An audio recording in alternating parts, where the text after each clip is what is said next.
Assalamualaikum warahmatullahi wabarakatuh. Waalaikumsalam warahmatullahi wabarakatuh. Baik, selamat pagi. Kami ucapkan pertama rasa syukur kepada Allah Subhanahu wa taala. Alhamdulillahirabbil alamin. Allahumma shalli ala sayyidina Muhammadin. Salawat serta salam kepada Nabi kita Nabi Muhammad sallallahu alaihi wasallam.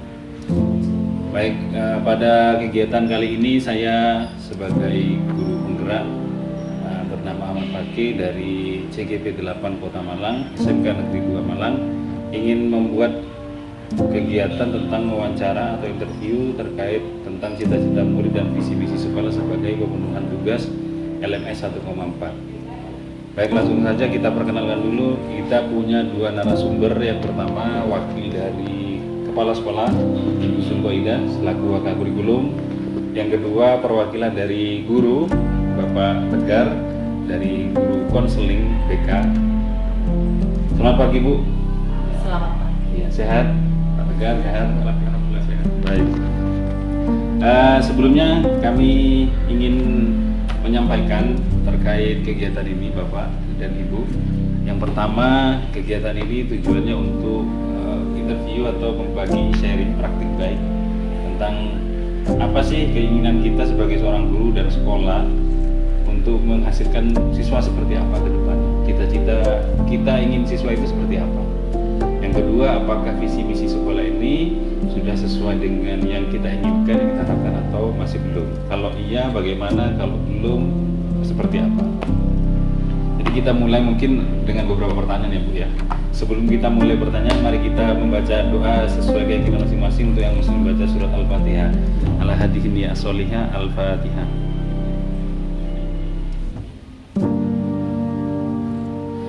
Baik, terima kasih. Yang pertama mungkin dari Ibu Kepala Sekolah. Bu, ada yang mau disampaikan dulu? Nggak ada ya, langsung aja. Langsung aja. Ini Bu Zul ini sebagai wakil kurikulum juga wakil dari Kepala Sekolah. Karena Kepala Sekolah berhalangan hadir karena banyak acara yang harus diselesaikan lebih prioritas, maka beliaulah yang mewakili. Dan Pak Tegar ini salah satu guru yang representatif mewakili dari teman-teman guru yang lain. Juga ada sudah hasil review kita dengan beberapa guru. Baik, untuk pertanyaan pertama, judulnya adalah, clue-nya adalah cita-cita untuk murid kita ke depan seperti apa. Nanti saya akan tanyakan ke dua pemateri langsung dari Bu Zul sama Pak Tegar. Yang pertama, kita ini menginginkan murid yang seperti apa menurut jenengan? Kalau menurut saya, Iya, menurut jenengan. mimpi saya itu murid-murid itu satu pasti memiliki ini kecakapan hidup, kecakapan hidup. Terus tangguh. Generasi sekarang itu generasi Z dikenal dengan generasi strawberry. Yang disentuh sedikit saja sudah penyok. Nah, Gitu ya. Oh, iya. kami memimpikan anak-anak itu tangguh. Jadi menghadapi ini kan mereka itu belum menghadapi kehidupan yang sesungguhnya. Kehidupan yang sesungguhnya itu kan nanti setelah lulus. Iya.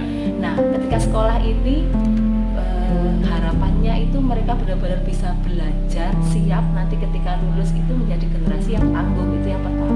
Sama. Ada Berkarakter. kamera Bu, nggak apa-apa. Ya. Nah, terus Berkarakter. berkarakter. Karena Oke. kalau ibaratnya itu saya pernah mendengar bahwa skill itu, cak lontong nih. Ya, lontong ya. Skill itu adalah pintu. Karakter itu adalah sesuatu yang membuat pintu tetap terbuka. Iya. Ya. Jadi punya karakter yang bagus, nanti kalau skill itu kan istilahnya apa ya? Sekarang Google, YouTube banyak gitu. Skill Iya. itu bisa dicari di mana, tapi karakter itu yang penting. Jadi saya memimpikan anak-anak itu ya punya karakter yang baik gitu. Jadi bukan berarti skill tidak penting ya. Iya. Skill tetap penting, tapi ya itu tadi skill untuk membuka pintu. Nah, mereka juga harus punya kekuatan untuk bagaimana membuat pintu itu tetap selalu terbuka. Oke. Itu sih, mungkin cukup dua itu saja. Cukup pertanyaan pertama, have nice question ya, have nice answer ya. Pertanyaan yang baik sekali, jawabannya yang bagus sekali ya. Sekarang kita ke perwakilan guru nih, Pak Tegar nih. Dari Pak Tegar gimana jawabannya sebagai guru konseling? Kayaknya dia pengalaman mengkonseling siswa, jadi lebih ini dia mungkin, lebih paham ini tentang masalah-masalah siswa. Monggo Pak. Ya, kalau harapan saya siswa itu memiliki karakter yang unggul serta dia punya kesadaran belajar yang tinggi. Oke. Nah, kesadaran ini bisa diperoleh jika mereka paham tujuan hidupnya nanti karirnya mau kemana. Kalau di SMK kan bekerja, melanjutkan dan wirausaha. Kita memfasilitasi itu semua dengan cara asesmen di awal, asesmen diagnostik sehingga tahu kira-kira ada berapa siswa yang melanjutkan, ada berapa siswa yang ingin bekerja, dan ada berapa yang berwirausaha. Sehingga kalau mereka sadar dengan kepentingan belajarnya, mereka bisa otomatis langsung disiplin. Oke, bagus. Ini berarti arahnya ke diagnostik dulu, kemudian diarahkan untuk tahu arahnya kemana mereka untuk ke depannya. Oke, baik. Pertanyaan kedua nih, singkat aja mungkin Bu ya. Kita percaya bahwa murid itu adalah apa menurut jenengan? Bagi saya murid itu adalah subjek, bukan objek. Oke. Kenapa bedanya objek dan subjek itu kita tahu persis ya. Kalau subjek itu adalah seseorang yang bisa menentukan, ya tadi nyambung dari Pak Tegar. Kalau subjek itu menentukan tujuan hidupnya apa, arahnya akan seperti apa. Kalau objek kan diapa-apakan saja mau gitu ya. Jadi subjek. Jadi ada berpikir kritisnya ya. Betul. Jadi bagaimana kita mengajak anak-anak itu merasa dirinya bahwa mereka subjek gitu loh. Jadi ya ini belajarnya itu ya secara SMK itu kan ya sudah menjelang dewasa ya, bukan yang disuruh ini disuruh itu. Seperti itu sih. Jadi sebuah subjek yang saya percaya anak-anak kalau menyadari bahwa dia adalah subjek, maka dia tahu dia akan kemana, dia akan menjadi apa. Baik. Intinya ya, subjek gitu Bu ya. Jawaban dari Bu Zul sangat luar biasa sekali. Jadi intinya dia siswa itu adalah subjek. Ya, sehingga dia itu nanti muncul kreativitas dan berpikir kritisnya untuk menjadi seperti apa. Kalau menurut Pak Tegar, kita percaya bahwa murid adalah calon generasi penerus bangsa. Mereka adalah calon leadership. Mereka adalah aset yang harus kita jaga, kita rawat. Terlebih di zaman sekarang ini banyak sekali tindak atau praktik perundungan, tindak atau praktik yang itu melemahkan moral anak bangsa. Dan itu saya, karena posisi saya sebagai guru BK, tentu berkewajiban untuk menjaga mereka sehingga mereka dapat mengeluarkan potensinya secara optimal. Seperti itu. Baik, terima kasih jawaban yang sangat bagus dari dua narsum kita. Oke, pertanyaan ketiga, di sekolah ini kita ini mengutamakan apa? Ini pertanyaan pertama. Yang ketiga ada dari Bu Zul lagi deh. Nih, kita mengutamakan proses pembelajaran yang bermakna. Oke, bermakna. Jadi apa tuh maksudnya proses pembelajaran bermakna? Bermakna itu kalau matematika tidak sekedar belajar 1 tambah 1 sama dengan 2. Tapi, untuk apa 1 tambah 1 sama dengan 2 itu? Jadi bermakna. Karena kita SMK ya. Kalau SMK itu bermaknanya kalau ada korelasinya ya ketika kita anak-anak belajar di jurusan kuliner, mereka sudah tahu persis. Jadi pembelajaran itu ya untuk mendukung karirnya dia itu seperti apa. Nah, ya tugas kita ya di sekolah itu ya menciptakan ini. Ya, mempertanyakan fungsi dan jadi di sekolah kita akan mengutamakan kegiatan pembelajaran yang bermakna sehingga tadi subjeknya itu bisa menemukan tujuan hidupnya itu ketika ini maknanya seperti ini saya belajar. Itu mungkin seperti dari pengalaman mungkin saya pribadi lah ya. Dulu itu mungkin ketika ya tadi kita belajar matematika Pitagoras itu buat apa, rumus ini buat apa, karena apa ya mungkin kita belum merasakan maknanya. Belum tahu maknanya. Betul. Nah sekarang kita mencoba untuk ya di sekolah kita akan mengutamakan bagaimana proses pembelajaran itu bermakna. Oke, siap. Dari Pak Tegar, kira-kira di sekolah kita ini lebih mengutamakan apa dulu? Kalau yang saya rasakan di sekolah ini lebih mengutamakan pelayanan yang prima. Bagaimana mampu mengakomodir agar anak-anak itu belajar bisa menyenangkan. Tentunya apa? Dengan kolaborasi dari semua pihak. Entah itu saya sebagai guru BK atau guru mapel yang lain. Dan juga tetap selalu berkoordinasi dengan para waka, entah itu waka kurikulum atau waka kesiswaan dan semua pihak yang terkait sehingga pembelajaran ini bisa berlangsung integratif. Oke, ini lebih ke pelayanan. Ini kayak di tulisan di pariwisata Batu itu. customer satisfaction is our concern. Kepuasan pelanggan adalah tujuan utama kami. Wah, itu ya, bagus ya. Baik, berikutnya. Ini semakin seru kayaknya nih, jawaban-jawaban yang menarik dari dua narasumber yang jawabannya berbeda tapi punya karakter yang lebih bagus ya. Punya karakter yang bagus dari masing-masing jawaban. Pertanyaan berikutnya, ke Bu Zul lagi ya, Bu. Murid di sekolah kita itu sadar betul bahwa apa menurut jenengan? Kan ini cita-cita ya. Dia cita-cita arahnya. Saya mencita-citakan murid itu sadar bahwa mereka ke sekolah itu untuk belajar. Memang selama ini belum sadar. Ya, Bu, Kan ya, cita-cita. Iya, cita. Mari kita tanya nanti anak-anak. Iya, oke, sadar nggak? Kalau ketika cita-cita kita itu murid sadar betul mereka datang ke sekolah untuk belajar. Oke. Nah, tugas kita untuk mengkondisikan belajar yang bermakna, belajar yang menyenangkan. Ya, akhirnya ketemulah situasi pembelajaran yang di sekolah ya benar-benar itu sesuai dengan harapan kita bersama. Gitu. Jadi itulah mungkin mereka tahulah kesini itu untuk belajar. Jawabannya nggak mulu-mulu tapi benar. Ya itu cita-citanya. Nanti kedepannya kan semoga nanti kedepannya bisa diwujudkan. Kita tanya dulu anak-anak nanti ya. Iya. Ini tegasnya Pak Tegar riset ini. Iya. Jangan-jangan nanti ke sekolah tujuannya apa? Biar ketemu sama dia. Iya, golek sangu. Gak cari kegiatan juga diseneni orang tua. Bener Bu. Iya. Realistis. Oke. Kalau menurut Pak Tegar nih, ini punya perspektif beda apa sama nih? Kita coba dulu ya. Menurut jenengan murid di sekolah itu sadar betul bahwa Kalau saya pernah iseng-iseng survei ya ke anak-anak. Mereka sadar bahwasanya mereka ketika masuk misalnya jurusan TKJ atau jurusan perawat, itu banyak sekali SMK yang membuka jurusan yang sama.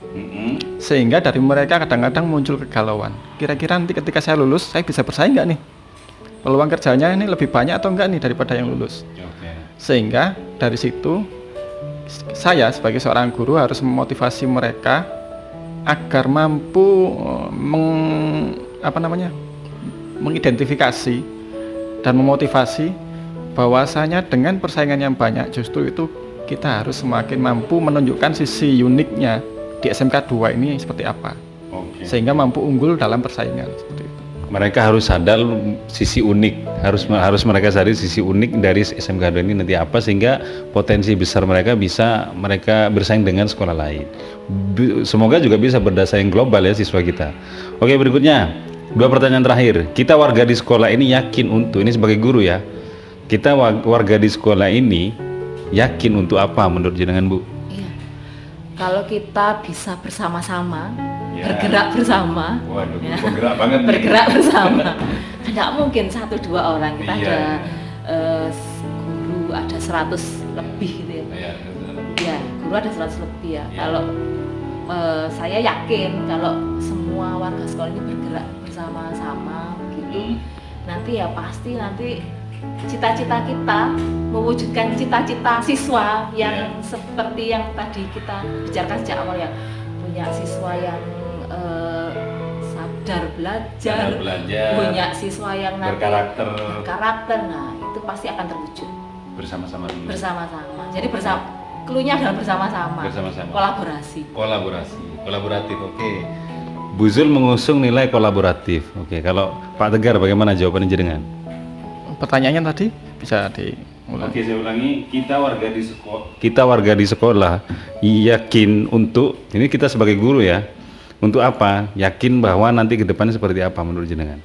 Kita sebagai warga di sekolah yakin bahwasannya SMK 2 ini menjadi yang terdepan sebagai pelopor penggerak sekolah yang sangat mengakomodir keunikan siswa. Sebagai contoh ya, kemarin saya mendengar bahwasannya dari kurikulum atau sekolah sudah mulai mengadakan mapel pilihan.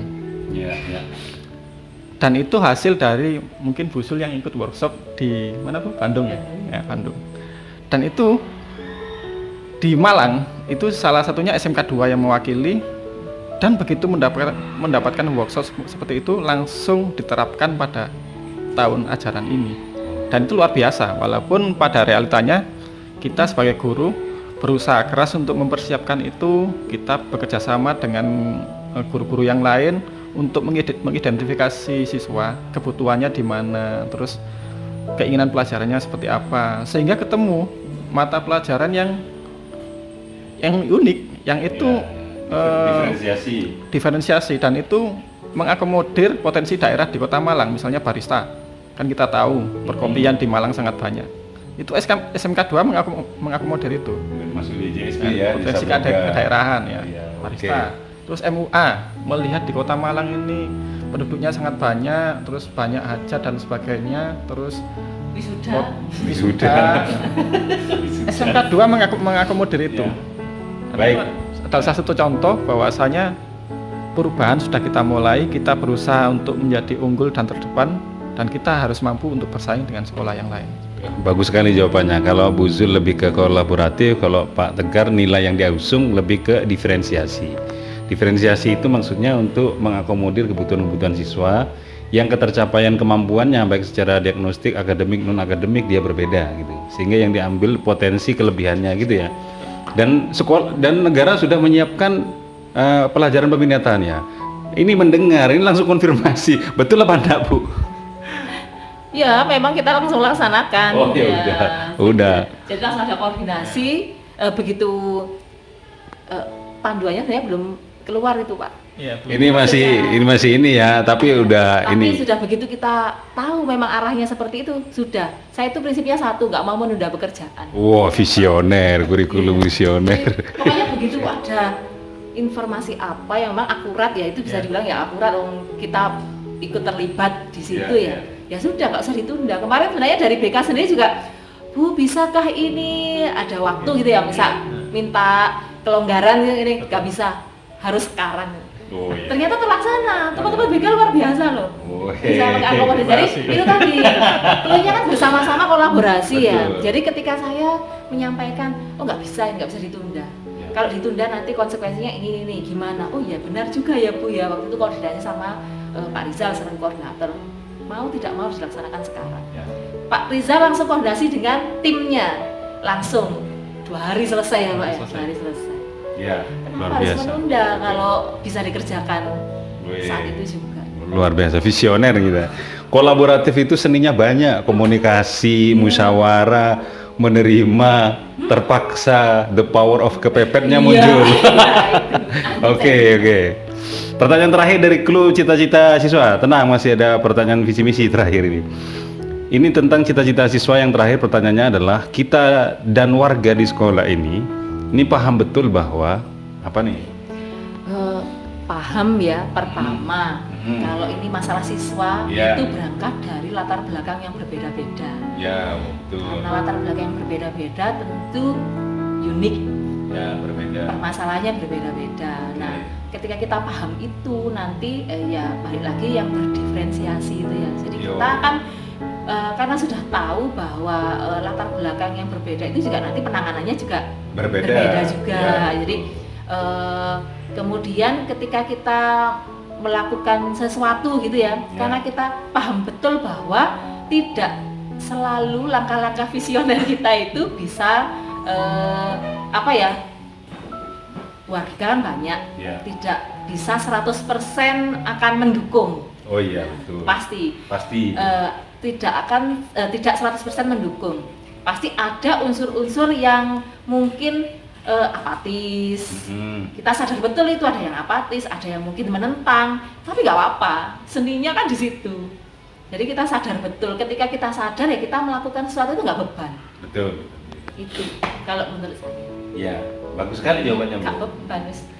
Jawabannya jenengan. Life must go on. Gitu. So must go on. Iya, betul. Ya memang harus begitu. Kalau nggak ada rintangannya juga nggak enak gitu. Kayak nggak ada bumbunya itu. Iya. Tapi semuanya tetap harus berjalan. Ya, seperti kemarin ya yang saya ceritakan tadi loh yang dengan BK. Pokoknya harus mau nggak mau. Ya kan timnya BK yuk, ada tentangan nggak? Iya. Pasti. Barangkali mengeluh itu wajar. Iya. Cuma pada akhirnya kita harus berpikir positif. Kalau nggak sekarang kapan lagi? Oh betul Nah. tuh. Kayak Nah. quotes itu. Iya betul. Makanya kan terus kenyataannya kan ya terlaksana kan. Betul. Meskipun terlaksananya mungkin kalau dibilang sempurna karena kesempurnaan hanya milik Allah. Jadi Udah ke kalau sana tuh. Belum sempurna ya nggak apa-apa. Iya, Ini jalan benar, dulu. benar. Jalan Penting jalan dulu. Ya, kita harus lapang dada dan mau menerima. Iya, betul. Seperti quotes itu, mengeluh boleh, menyerah jangan. Wah. Menurut Pak Tegar gimana nih? Pertanyaan terakhir. Ya, saya sadar betul bahwasanya SMK 2 dengan jumlah murid yang luar biasa banyak, hampir 2000 ya. Terus dituntut untuk mampu memberikan pembelajaran yang berdiferensiasi, dituntut untuk memberikan pelayanan prima, inklusif dan sebagainya. Itu adalah tantangan yang berat. Tapi buat saya, buat kita semua, berat bukan berarti kita menyerah. Tapi berat membuat kita semakin yakin bahwasanya kita tidak bisa melakukannya sendiri. Kita harus berkolaborasi, bisa kompak, bisa saling bahu-membahu.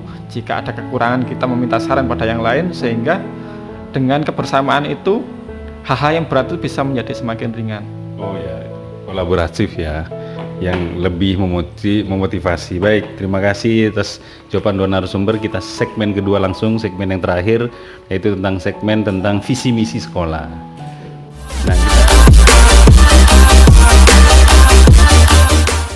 Nah, pertanyaan kita tawarin ini, pertanyaan kita balik dari Bu Zul dulu, dari Pak Tegar dulu nih Bu. Pak Tegar dulu lah ya. Gantian, Pak Tegar lagi nih. Segmen yang terakhir kedua ada 4 pertanyaan. Mohon dijawab ya dengan pengalaman jenengan, dengan solusi jenengan. Yang pertama, saya ingin membacakan visi misi sekolah. Jadi visi misi sekolah itu kita bunyinya begini nih. Baik, untuk visi dan misi sekolah SMKN 2 Malang, untuk visinya aja yang saya bacakan. Yang pertama, mewujudkan sekolah yang unggul, berkarakter, berbudaya, dan peduli terhadap lingkungan. Ini bisa dicek nanti visi sekolah SMKN 2 Malang di websitenya. Oke, untuk pertanyaan pertama dari Pak Tegar, saya ulangi lagi ya Pak ya. Visi sekolah itu mewujudkan sekolah yang unggul. Pertama unggul, 2 berkarakter, ketiga berbudaya, dan yang keempat tuh peduli terhadap lingkungan. Menurut jenengan, pertanyaan pertama, apa inisiatif perubahan yang dapat dilakukan bersama untuk mencapai visi sekolah? Inisiatifnya untuk mencapai visi sekolah itu seperti apa langkahnya menurut jenengan? Monggo. Kita sudah berusaha untuk membuat kegiatan yang out of the box, yang itu bisa menjadi pembeda antara kita dengan sekolah yang lain. Nah, contohnya sebagai siswa SMK. Ya. Contoh, kemarin di jurusan PS ada Pekan Karya. Pekan Karya itu sifatnya anak-anak diterjunkan ke desa-desa yang itu sangat jauh dari wilayah tempat tinggalnya, dan di situ mereka berkolaborasi dengan warga sekitar untuk memberikan edukasi tentang keperawatan sosial, terus memberikan bantuan kepada para karang taruna di sana untuk membuat program-program yang itu sifatnya kolaboratif, sehingga mampu menghibur masyarakat setempat. Selama berapa hari itu? Itu selama kurang lebih 3-4 hari. Oh, ini bentuknya pengabdian masyarakat, sudah kayak dosen ya siswa kita ya. Udah bisa membantu masyarakat. Sama seperti outing class berarti kegiatannya PI dan sejarah kemarin. Kita pembelajarannya di luar kelas, langsung ke tempat situs-situs sejarahnya dan tempat kontekstualnya langsung. Iya, betul. Dan saya amati kalau dari kata kunci visi sekolah tadi kan ada 4 sebetulnya. Oke. Apa? Unggul. Berarti kita sudah membuktikan bahwasanya program tersebut belum tentu ada di sekolah lain, yang pertama. Oke, benar. Terus yang kedua, berbudi pekerti. Ya. Ketika kita ke sana, siswa dilatih untuk bagaimana kula nuwun bahasanya dengan Pak Lurah. Terus dengan Ketua Karang Taruna. Mereka berusaha untuk bertutur kata yang baik, meminta izin bahwasanya mereka di situ akan membantu masyarakat untuk menjalani aktivitas-aktivitas yang itu bermanfaat buat mereka dan juga memiliki timbal balik yang positif buat mereka. Oke. Itu berbudi pekerti ya. Karakter. Di sana akhirnya tercipta jiwa leader mereka. Bahkan sebelum mereka berangkat, mereka itu menyusun proposal sendiri. Mereka membuat program sendiri. Mereka berusaha untuk berkonsultasi dengan orang tua untuk meminta izin berangkat. Nyampe di sana mereka berkonsultasi dengan Pak Lurah, berkonsultasi dengan Karang Taruna. Itu bentuk penanaman nilai-nilai leader yang kita terapkan. Terus yang terakhir tadi peduli terhadap lingkungan. Jelas di sana para siswa memberikan edukasi semacam bagaimana caranya untuk membuat batik dari bahan-bahan daur ulang misalnya, seperti itu. Kearifan lokal. Terus membantu untuk masyarakat yang latar belakang pekerjaannya di sana rata-rata kayak petani jeruk, terus peternak sapi, itu mereka membantu terjun ke sana. Oke, luar biasa. Itu jawaban yang sangat luar biasa. Menurut jenenganmu apa langkahnya untuk mencapai visi perubahannya? Ya, intinya setiap tahun kita wajib untuk mengevaluasi. Ya. Ya, jadi untuk mencapai visi itu ya kita evaluasi proses satu tahun kemarin. Evaluasi. Nah, dari evaluasi tersebut nanti kita intinya itu ya harus dinamis gitu loh. Iya. Harus dinamis. Jadi kalau dari hasil evaluasi itu akan muncullah nanti langkah Solutif. iya, solutif apa nanti dari hasil evaluasi yang kemarin. Contoh misalnya yang kita coba lakukan ya. Jadi bagaimana kita kalau tadi mungkin out of the box kegiatan di luar ya, tapi bagaimana dengan yang di internal sekolah gitu ya. Kita sudah mencoba untuk bagaimana itu mengkolaborasi, mengkombinasikan. Contoh yang sedang kita garap sekarang itu di mata pelajaran bahasa Jepang misalnya. Jadi bahasa Jepang itu kan kita sedang ada potensi kesempatan anak-anak itu bisa berkarir setelah lulus itu kan di Jepang. Jadi kita itu tidak cukup hanya memberikan pelajaran bahasa Jepang secara reguler seperti halnya tetap buku-buku yang ini ya, buku-buku yang umum gitu. Tadi clue-nya juga out of the box itu. Kita mencoba untuk berkolaborasi dengan pihak lain yang mungkin bekerja sama gitu, sehingga kita nanti di Jepang ya dengan industri Jepang sebagai penerima penerima lulusan. Kemudian untuk mempersiapkan langkah ke sana itu kita juga mencoba pertama bekerja sama dengan pihak lain untuk dalam hal penyelenggaraan pembelajaran bahasa dan budaya Jepang. Luar biasa. Jadi dengan menggunakan sekarang by aplikasi. Jadi aplikasi, ada aplikasi. Ya ada aplikasi. Targetnya itu nanti anak-anak yang sudah kita petakan yang siap belajar, siap bekerja ke sana itu nanti mendapatkan, kan syaratnya kalau belajar ke Jepang itu mendapat sertifikasi namanya N4. Nah, bagaimana untuk bisa mencapai itu kayak macam TOEFL gitu loh. Nah, seperti itu. Nah, kan kalau mengikuti, kalau kita nggak mempersiapkan itu nanti pembelajaran bahasanya biasa-biasa saja. Iya, stagnan aja. Ya, nanti nggak tercapai. Terus kemudian juga kita sudah mulai tahun kemarin itu semakin banyak memberikan porsi pembelajaran anak-anak itu dengan mengundang para praktisi dari industri yang bisa langsung, misalnya kayak di Boga kita undangkan langsung bartender, kita undangkan langsung chef misalnya. Kemudian dari begitu juga yang lain, kayak misalnya di TKJ ada materi splicing ya, kita nggak punya alat, kita ya bekerja sama dengan pihak lain bagaimana biar anak-anak juga tercapai nilai ini pembelajarannya nanti yang ketika lulus mereka ya siap bersaing. Untuk yang peduli lingkungan, kepedulian terhadap lingkungan, saya kira untuk yang internal kita ini meskipun lahannya terbatas, kita kan tetap mempertahankan hijau-hijau hijau-hijau meskipun lahannya terbatas. Apa namanya ya kalau penghijauan itu?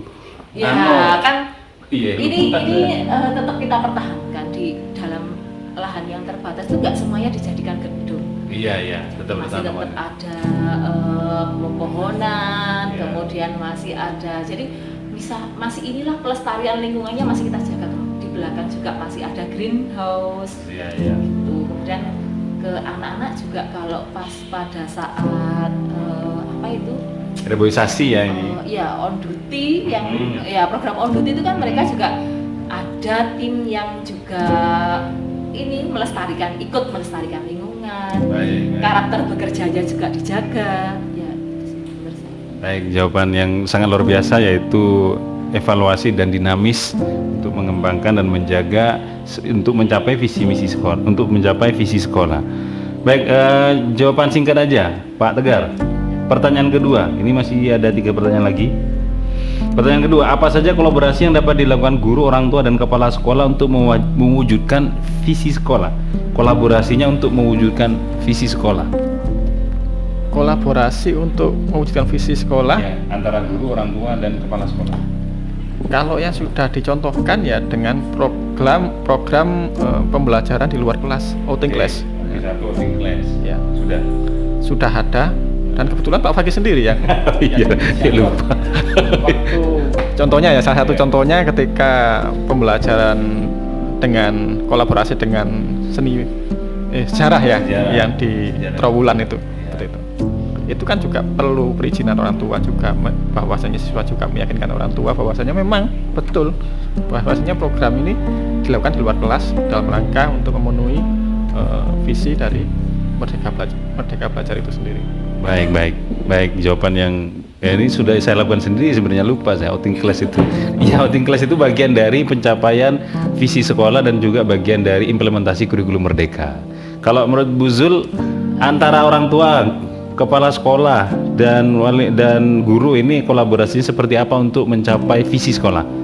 Yang pertama adalah menjaga komunikasi yang baik antara sekolah dengan orang tua gitu ya. Jadi kita ada kegiatan rutin untuk mengundang orang tua, menyampaikan program-program yang sudah tercapai, kemudian merencanakan bersama program-program ke depan. Jadi program sekolah itu yang direncanakan itu tidak hanya semata-mata pihak manajemen, orang tua ikut terlibat dalam merencanakan. Nah itu yang bentuk kolaborasi. Jadi orang tua tahu betul. Kemudian menjaga komunikasi itu tidak hanya yang secara ini ya, mengundang klasikal bersama-sama, tapi juga kita juga secara ini bapak ibu guru itu kan juga tetap menjaga komunikasi dengan orang tua melalui wali kelas.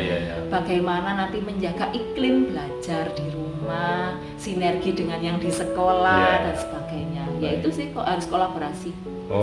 Bentuknya kalau dari Bu Zul itu mengundang sekolah, mengundang orang tua, dan melalui juga wali kelas yang kemudian intens komunikasinya dengan orang tua, guru dan sekolah itu tercapai. Kalau dari Pak Tegar tadi, dari kegiatan yang sudah disebutkan di outing class ya, antara PAI dan sejarah, salah satu contohnya. Baik, pertanyaan kedua terakhir nih. Ini bentuk kegiatannya sekarang. Apa bentuk kegiatan yang dapat dilakukan guru dan orang tua kepala sekolah agar visi sekolah dapat tercapai? Kalau tadi kan kolaborasinya. Kalau ini menurut jenengan bentuk kegiatannya seperti apa? Ini dulu nih, Pak Tegar dulu. Sebetulnya kalau saya melihatnya mungkin komunikasi antara komite dengan sekolah itu sudah sangat bagus di sini. Bahwasanya tidak ada satupun kegiatan yang dilakukan sekolah yang tanpa sepengetahuan komite. Ya, komite itu representasi perwakilan dari wali murid. Ya, ini perlu saya terangkan lagi, komite gak paham nanti ini pemirsa saya nanti. Komite itu adalah perwakilan representasi dari wali murid yang ditunjuk dan dipilih oleh wali murid itu sendiri sebagai perwakilan ke sekolah gitu ya.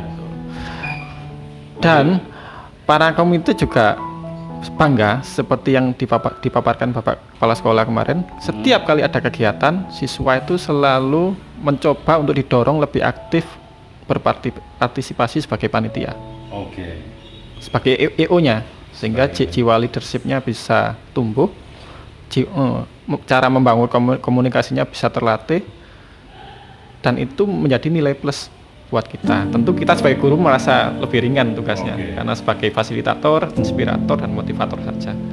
Luar biasa. Menurut Bu Zul ini bentuk kegiatannya seperti apa?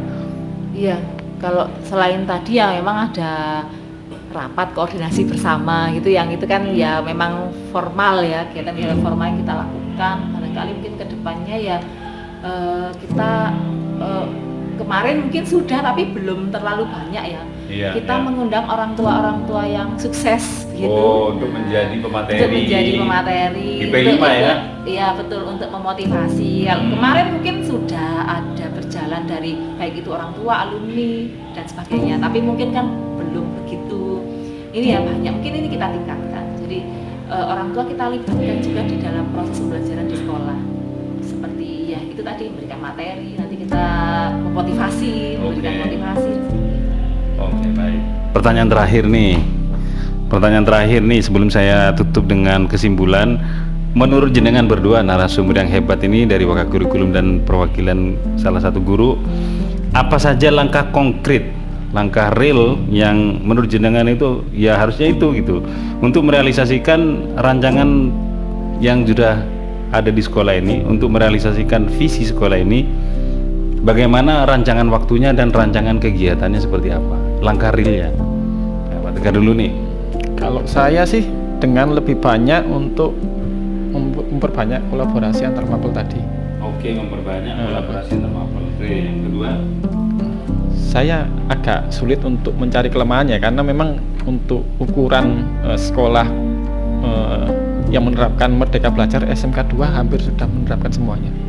Tinggal timing waktunya bagaimana dibuat rutin, entah itu 3 bulan sekali atau 6 bulan sekali. Nah, itu lebih banyak direncanakan sehingga bisa dianggarkan lebih awal mungkin barangkali. Ya. Jawabannya diplomatis sekali ya. Jadi sekolah SMK 2 nggak ada celahnya, udah melakukan semua. Ini sebenarnya ada kurikulum, Anda naik rating 5 nanti. Menurut jenengan bagaimana, Bu? Oke. Langkah konkretnya ya, mumpung momennya ini kan awal ajaran ya. Iya. Jadi langkah konkretnya nanti sebenarnya sudah kita lakukan kemarin, mulai dari duduk bersama semua koordinator mapel untuk mulai dari merencanakan pembelajaran bersama. Kemudian pada saat merencanakan pembelajaran kan kita sudah evaluasi yang tahun kemarin nih, kayak misalnya oh kemarin itu kita ada celah di sini. Nanti kita contoh misalnya yang kegiatan outing kelas. Itu sudah bagus, tapi ternyata perlu ditingkatkan lagi yang mana. Nah, itu kita rencanakan bersama. Contoh misalnya, kok kemarin itu ada yang miss misalnya. Ternyata ada 2 kegiatan yang serupa tapi dilaksanakan di beda karena kita kurang koordinasi. Contoh, waktu itu yang kasusnya sejarah sama, bukan kasus ya ini, sejarah dengan agama, kunjungan ini ya outing ya, yang dikunjungi kan tempat bersejarah di antaranya candi. Ternyata di waktu yang tidak jauh berbeda waktunya, ternyata jurusan ULW juga mengadakan. Nah, nanti kedepannya makanya ini harus dirancang sejak awal, mumpung ini tahun ajaran baru. Kita kemarin udah mulai, kita duduk bersama, kita petakan bersama. Jadi bukan bakal kurikulumnya yang menentukan, ya ayo bersama-sama kita rancang program pembelajaran 1 tahun ke depan. Betul. Jadi kita rancang bersama-sama, waktunya kapan ya nanti kita tentukan bersama kapan memungkinkan. Jadi misalnya kalau untuk yang semester ini contohnya kemarin kita sudah sepakat, oke, nanti untuk kegiatan itu akan kita pusatkan, nanti proyeknya kita laksanakan mulai bulan November misalnya. Kenapa kalau November? Biar teorinya mereka dapat dulu sampai bulan Oktober. Misalnya seperti itu. Dan dikombinasikan dengan jurusan. Betul. Jadi nanti sudah bagus. Ya seperti yang disampaikan Pak Tegar, sudah nggak ada celah, ini sudah melaksanakan semua. Tapi kan namanya program itu nggak mungkin sempurna, selalu sempurna kan? Hanya milik Allah. Hanya milik Allah. Jadi nanti ternyata sudah melaksanakan, udah bagus, kita tingkatkan lagi. Nanti oh ya ini perlu untuk timingnya ya, kita membuat rancangan program 1 tahun ke depan. Rancangan programnya kalau detail-detailnya mungkin nggak bisa sampaikan sekarang ya, karena itu kan masih nanti berupa dokumen yang sudah terencana. Kaitannya nanti ya kalau perencanaan itu nanti kalau saya sudah menentukan waktunya ngomong sekarang ternyata belum sepakat dengan yang kolaborasinya nantinya itu juga. Tapi intinya semua akan sudah kita mulai dan akan kita rencanakan sampai 1 tahun ke depan. Nanti di akhir tahun ajaran kita evaluasi lagi. Baik, terima kasih. Itu jawaban yang sangat luar biasa dari 2 narsum kita. Intinya, kesimpulan yang pertama, visi misi kita, visi misi sekolah ini, SMKN Negeri 2 Malang, ini sudah sesuai dengan apa yang kita harapkan, begitu ya? Yang kedua, kita nantinya untuk cita-cita siswa ini banyak yang tadi disimpulkan. Kesimpulan yang saya tangkap dari 2 narsum, pertama harus berkarakter, kedua out of the box gitu kegiatannya, yang ketiga siap bekerja, kemudian dia siap berdaya saing global dan punya karakter akhlakul karimah yang baik serta pola disiplin yang bekerja yang bagus. Terus untuk visi misi sekolah, kayaknya tadi perancangannya itu untuk mencapai ke sana kita perlu kolaborasi dengan orang tua dan murid, dan inti dari kunci kolaborasi itu adalah komunikasi dan rancangan-rancangan lainnya yang kita bicarakan bersama melalui komite, guru, sekolah, dan kepala sekolah. Saya menyimpulkan kegiatan ini sangat baik sekali, sangat bagus sekali dari 2 narsum yang jawabannya sangat visioner juga. dan juga membantu saya dan teman-teman yang lain yang bisa mengambil pelajaran dan hikmah, mungkin bisa dijadikan referensi di kegiatan untuk sekolah-sekolah lain atau guru-guru lain yang ingin mengadakan kegiatan, menjadikan referensi kegiatan diskusi kita ini menjadi referensi tambahan wawasan bersama. Baik, terima kasih ya untuk Bu Zul, Pak Tegar, terima kasih atas waktunya. Terima kasih, ini kegiatan saya akhiri. Semoga kegiatan ini bermanfaat. Ini adalah kegiatan interview internal kita dan pembunuhan tugas saya sebagai CGP, calon guru penggerak angkatan 8 Kota Malang. Semoga semuanya sukses. Terima kasih ya. Ya, kita ucapkan salam bersama-sama. Terima kasih. Wassalamualaikum warahmatullahi wabarakatuh. Terima kasih.